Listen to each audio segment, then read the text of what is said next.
Menu gratis di Nasiki, tapi rasanya endul banget. Kira-kira apa ya guys? Layak jangan gurih guys.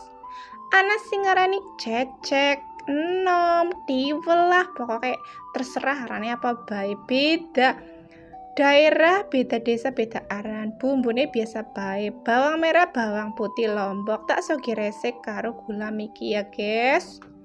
Bumbune wis mateng, banjur tak sogenake gorine. Rong buntel iki tak sogna kabeh. Tak sogi uyah karo penyedap sak cukupe bae, guys. Banjur tak sogi banyu sacrut, diaduk-aduk, pokoknya ben tercampur antara gurih karo bumbune guys ya, pokoknya nganti matang ngajak lalu dicicipil lah ya guys. Kira-kira wis mateng dipateni kompore.